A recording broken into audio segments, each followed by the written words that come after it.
ಇವತ್ತು ನಾನು ಕಾಂಗ್ರೆಸ್ ಪಕ್ಷದ ಅಧ್ಯಕ್ಷನಾಗಿದ್ದೀನಿ. ನನ್ನ ಹೆಸರಿನಲ್ಲೂ ಕೂಡ ನಾನು ಟ್ರಸ್ಟಿ.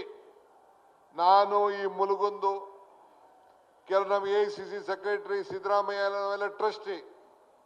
ನನ್ನ ಹೆಸರಲ್ಲೂ ಒಂದು 60 ಆಸ್ತಿ ಇದೆ. ಹಂಗಂತ ನನ್ನ ಆಸ್ತಿ ಆಗೋಯ್ತದ? ಅದು ನಾನು ಇರೋವರೆಗೂ ನಂದು.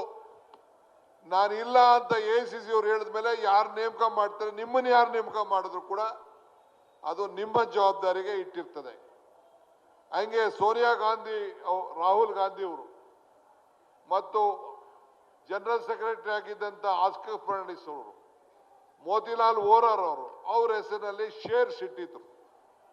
ಇದಕ್ಕೆ PMLA ಆಕ್ಟ್ ಅನ್ನ ತೆಗೆದುಕೊಂಡು ಬಂದು ಅವ್ರ ಮೇಲೆ ಸುಬ್ರಹ್ಮಣ್ಯ ಸ್ವಾಮಿ ಅವರ ಹತ್ರ ಒಂದು ಕಂಪ್ಲೇಂಟ್ ತೆಗೆದುಕೊಂಡು ಕೊಡಬಾರ್ ಕಿರುಕುಳ ಕೊಟ್ಟು ಅವ್ರನ್ನ ಜೈಲಿಗೆ ಹಾಕಬೇಕು ಅಂತೇಳಿ ಸಂಚು ಮಾಡಿ ಅವರು ಬೇಲ್ ತೆಗೆದುಕೊಂಡು ಹೋರಾಟ ಮಾಡಬೇಕಾದಂತ ಒಂದು ಪರಿಸ್ಥಿತಿ ಬಂತು.